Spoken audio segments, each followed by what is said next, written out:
Disclaimer: all of the footage and music in this video belongs to Disney, Dana Terrace, and none of this belongs to me.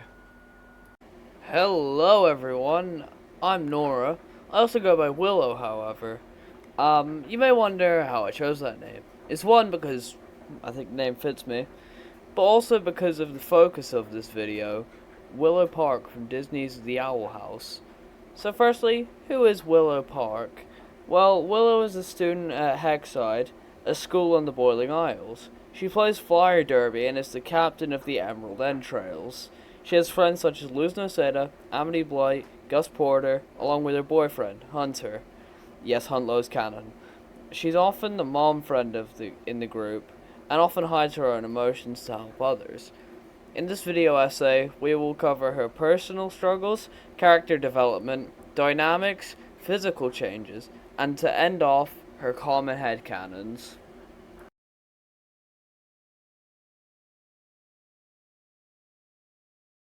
So Willow's personal struggles seem very obvious at the start of the series, being a victim of bullying by Amity and Basha because of her magical abilities, or lack thereof. She was put into the Abomination track by her parents, Gilbert and Harvey. She, as you can probably tell by her name, uses plant magic, and she was always a prodigy at it. In her debut episode, I Was a Teenage Abomination, she is shown to be an expert, turning a seed into a flurry of vines, covering the entire school in them, impressing the principal enough into talking her parents into switching her magic track. She's a master with plants, even before joining the plant track. The bullying left a big impact on her confidence. She earned the nickname Half-a-Witch Willow, and even when her abilities were at full potential, she was still bullied. This time only by Basha, as in the episode Understanding Willow, we learn the truth on why Amity is like this towards her. It's revealed in Hootie's moving hassle that she and Amity used to be friends, and in the aforementioned Understanding Willow, she was distraught after losing Amity, her best friend. Another one of Willow's struggles is being a people pleaser. A lot of her struggles catch up to her in her breakdown scene in For the Future. One of her lines was, "I can't help my friends," referring to how she accidentally made Hunter emotional when she showed him the photo of him and his pal, Flapjack, who recently died. Willow wants to help everyone, and in the process, downplays her own mental health. She cares deeply about her friends and will do anything to make sure they're doing good. All of these weaknesses and struggles really give her depth, and yet through all of it, she always tries to look on the bright side. Like when she says, "You can do it, even if you get a bad grade, it's not a reflection of you as a witch, and my parents are right, there are better opportunities on this track," which means, even though she hates it, she still goes through with it, and only tries to get out when Amity found out she cheated on her assignment by using Luz as an abomination. After she acknowledges it's a problem, she covers the entire school in plants, and is now on a different track at school.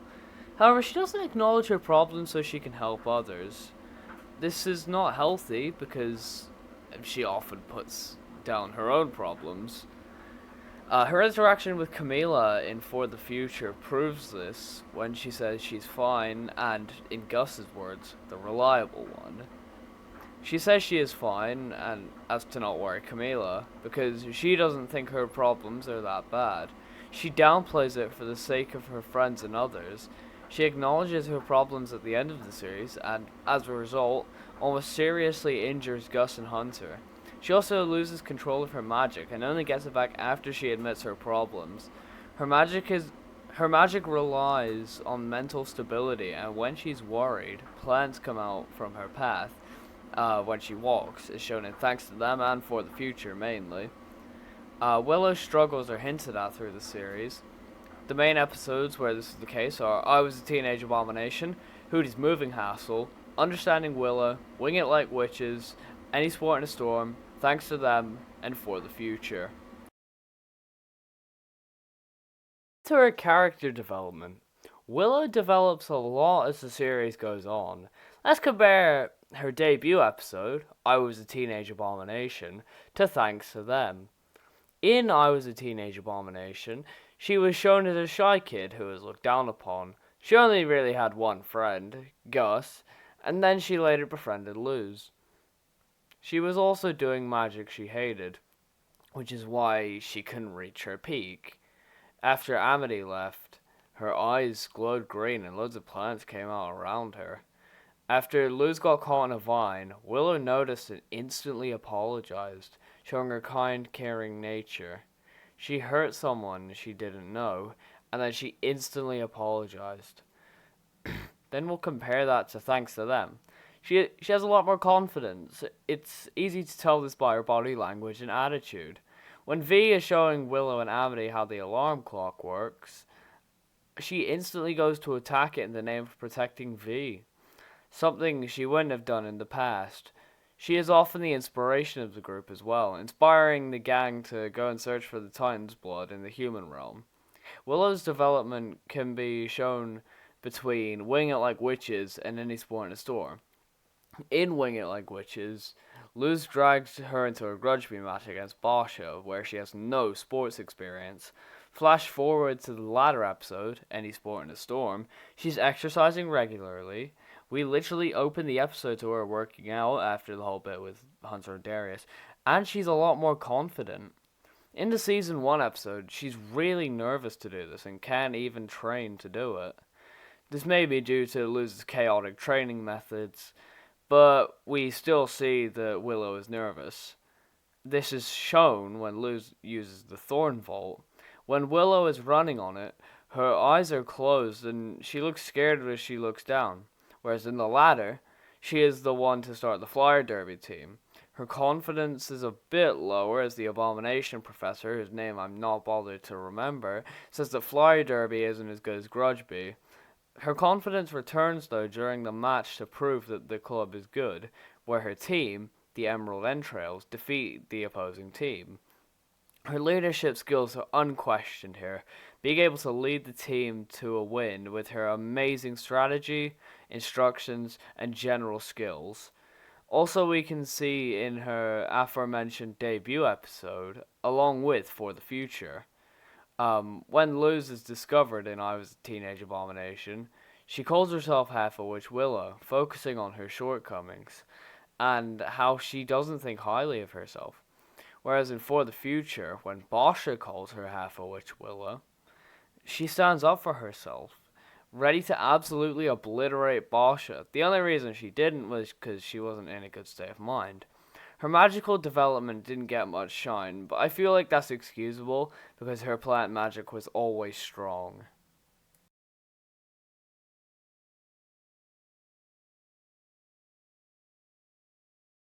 Beginning with the main character, Luz Noceda.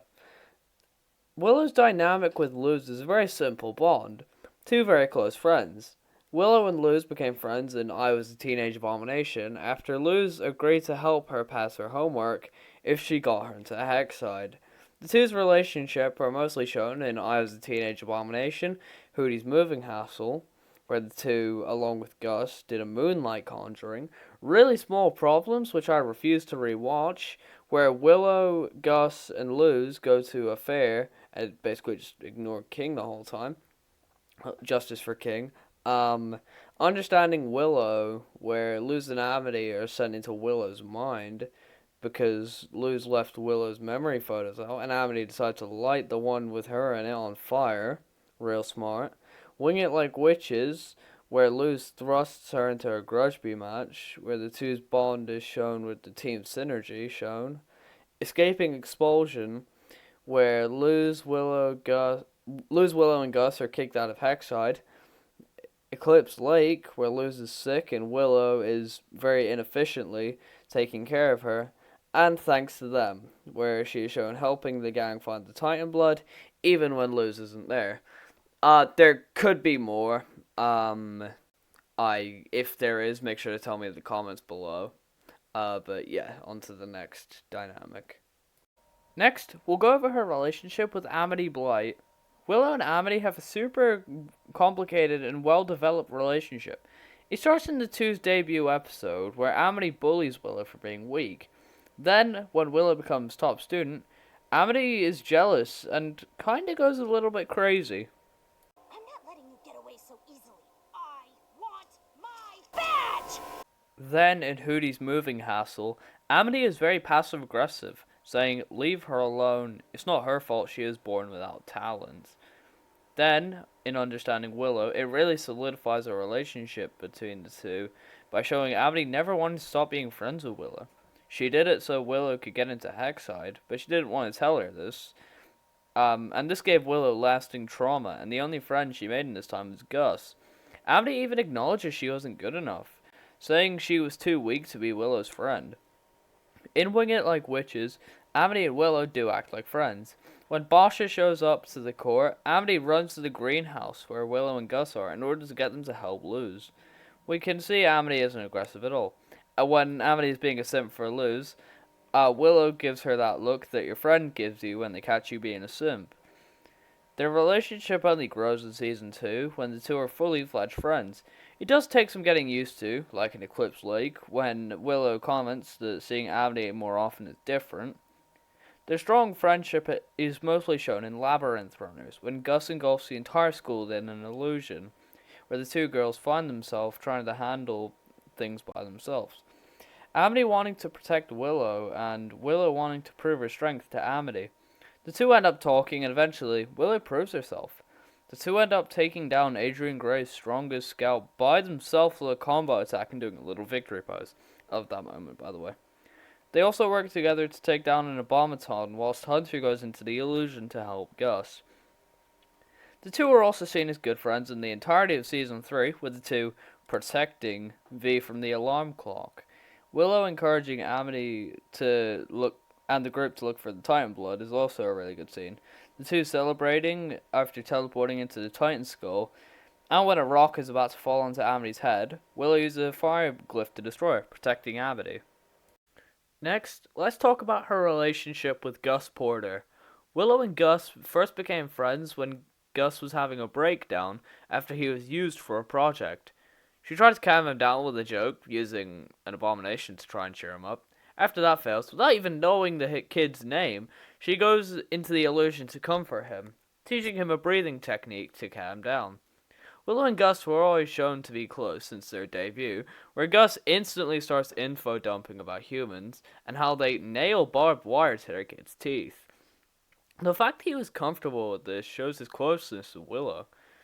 In later episodes, it's shown, like in Wing It Like Witches, he's cheering for her throughout the entire match. And another example, Any Sport in a Storm, Gus is helping Willow start the flyer derby team, despite the fact that he could barely fly, but he does it for Willow because this is what she wants to do, and he'll support her through it. In For the Future, Gus and Willow were talking to Camila when Gus was talking about how he missed his dad. She instantly goes to comfort him, telling him it'll be okay. They both care about each other because Willow helped Gus with his trust issues. The two have a very deep bond. Even when Willow was about to accidentally hurt him, his top priority was helping her. Now on to her boyfriend, Hunter. Yes, Huntlow is canon. Fight me. Hunter and Willow have a very interesting relationship. There's an amazing video about it, which I'll link in the description.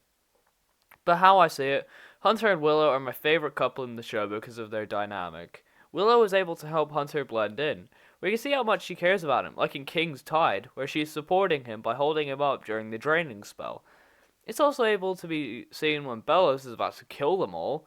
She instantly goes to shield Hunter. Hunter's crush on her was honestly so cute to see. Like when she was cutting his hair, he was blushing, looking away and fidgeting. And with Willow's breakdown scene, which is my favorite scene in the show by the way, Hunter was so dedicated to helping her that he literally used his previously unknown magic from Flapjack to protect and comfort her, showing he does care. He just doesn't know how to express it. He loves Willow and hates seeing her in a sad state. And that scene at the end of the episode where she basically confessed she loved him back, watching back over that gets me a bit emotional, honestly. Seeing them in the time skip was also really interesting because we see them act like a fully fledged couple. But, okay, you know what, just a confession here. I didn't like Huntlow at first. And also one last thing. A very small detail that I noticed in For the Future that someone pointed out to me. When all the gang are being dragged up by the Collector, we see Willow try to grab Hunter's arm. It's such a cute small detail, but I love it so much. Finally, I want to briefly talk about Willow and Basha. Basha has been bullying Willow ever since Willow and Amity stopped being friends.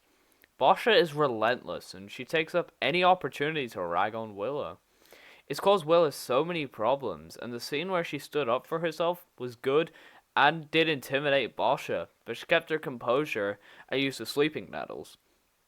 Willow and Basha's dynamic is interesting.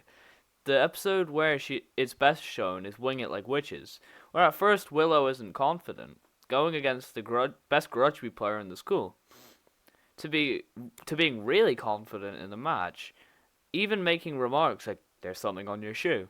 In the end, Basha ends up winning the match because of the golden bullshit beetle, but Willow and her team did win fairly.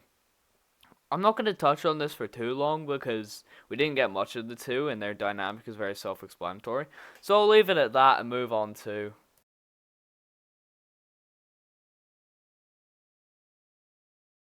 So these last 2 points will be more brief because they aren't as significant. So first, a brief point is in Season 2 she got new glasses, going from the black rim glasses to golden rimmed. This could be symbolizing something, but I don't think so. She changed her hair from Season 1, like kind of going around like the back of her neck, to braids in Follies at the Coven Day Parade. And she did, sometimes when she works out, she wears it in a bun. And I think the last time we saw the hair change was in Thanks to Them. But the biggest part of her physical development is, now I don't mean to insult a girl here, but by the looks of it she was slightly overweight at the beginning of the series. Like, if we get a comparison from her at the beginning of the series and put it next to her and Thanks to Them, there's a clear difference. This is because midway through Season 2, she started working out, and she got into playing flyer derby. Willow is shown working out in a few days, mainly the aforementioned Follies at the Coven Day Parade, and Any Sport in a Storm. Again, this is only a brief segment because it isn't as major, but Willow's physical development is clear. There was actually a controversy around it, few years back, when some fans called the crew fat-phobic for slimming her down a little bit.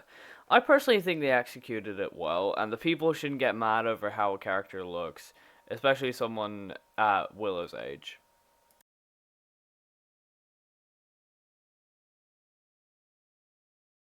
Finally, I want to touch on some common headcanons and ships with Willow.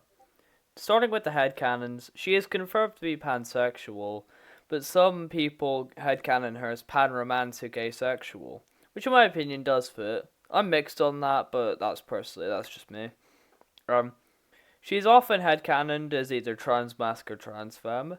I am one of the people who headcanon her as transfemme, and that's totally not me self-projecting. I kin Willow a lot, and I guess I just want to keep adding to that. Now for the ships. The ones I've seen are Huntlow, Willows, Amawillow, Willumity, Boshlow, and Velo.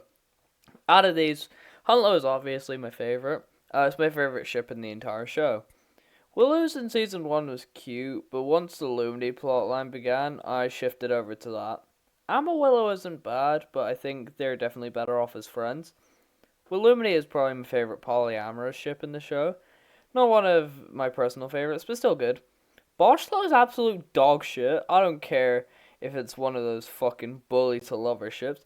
There already is one, and it's far better. Lumity! I hate Boshlow so much, and if you ship it, shame on you. Okay, that's only a half joke. And finally, I feel nothing towards Velo. It is the ship of all time. So, thanks for watching this video, everyone.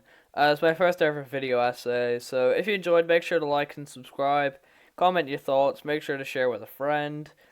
Tell me if I should do more of these kind of video essay things, because, I mean, that's kind of the focus of this channel, but, you know, still. It's nice. And with that, I'll see you guys in the next video. Peace out, love you guys. So, at the end of every video, I'm going to do, like, an end card. This is just going to be when I talk to you guys unscripted. And I'm looking back over the footage now, and I can tell, like, there's some background noise at the start. Especially at the start, it sounds like I'm in a moving train. I am not, for the record. And if I was, then, you know, I don't know why I'd be recording now. And, yeah, I'm probably gonna, in my next essays, I'm gonna include bloopers at the end.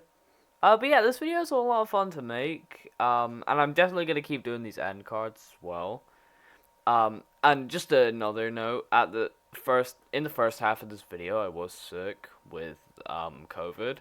So that's why my voice sounded a bit, but now I'm better. So, yeah. I'll end the recording here. I'll see you guys in the next video. Peace out.